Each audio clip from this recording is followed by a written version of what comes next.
Persistently high levels of global hunger in recent years have derailed the UN's ambition of ending world hunger by 2030. If unresolved, experts warn that more than 700 million people will go to bed hungry every night by the turn of the decade.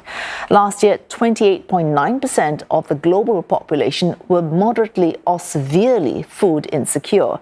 That means around 2 billion people did not have regular access to adequate food. Africa tops the list at 58%. That's followed by Asia at 24.8%, with more than half facing severe food insecurity. Asia makes up more than half of all those facing hunger in the world. Rising global food prices mean fewer people can afford a healthy diet. The COVID-19 pandemic, which disrupted supply chains, drove up food prices across the planet, making life even more difficult for those already mired in poverty. Global conflicts like the war in Ukraine and climate change also exacerbated the burden of energy prices.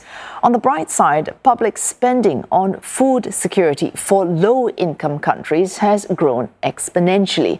On average, governments in Uganda and India spent a total of 73% and 85% on food security measures. Other policies are also in place to address major drivers behind recent increases in hunger, food insecurity and malnutrition. As for countries like the Philippines, more than half of total spending prioritized raising access to food availability.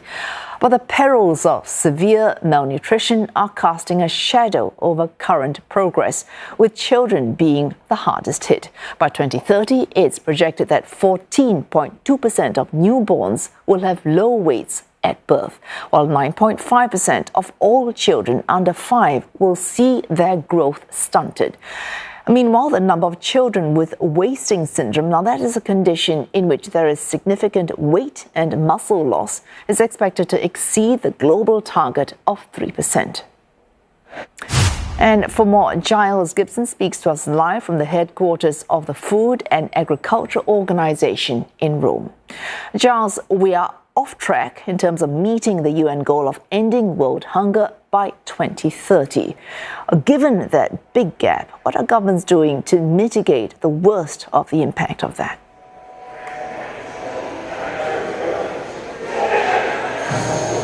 Well, the message from these 5 UN agencies that have put this report together, including the Food and Agriculture Organization here in Rome, where I'm speaking to you, is that there needs to be more financing to address this real crisis that's playing out in different parts of the world. And I think they're hoping that some of the shocking statistics in this report are going to serve as a call to arms, so to speak, and also really a driver to try and change some of the financing models when it comes to trying to battle food insecurity around the world.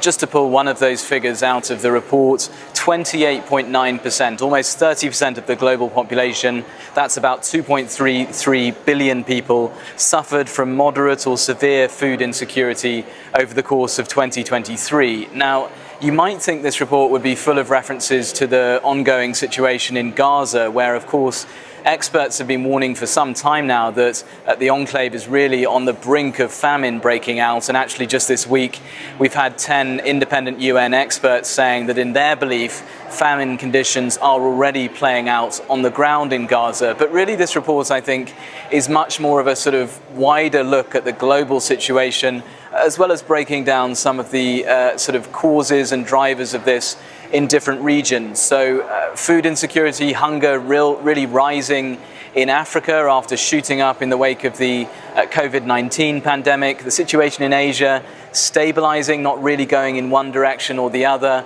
and actually some progress being made in one region in particular in Latin America and the Caribbean. There are groups of people who are really disproportionately affected by this crisis throughout those different regions. So this report highlights rather people living in rural areas, women, young people, as well as indigenous populations, all of them suffering disproportionately from hunger or indeed from general food insecurity. This report also does go into some of the different causes, these overlapping causes that are driving this, such as conflict, climate, and healthy diets becoming unaffordable. And really the message from these UN agencies is that we know how to solve this problem. We just need to get the money into place to implement those solutions at the global level. Thanks. Giles Gibson looking at the World Hunger Report just out. Speak to us live from Rome.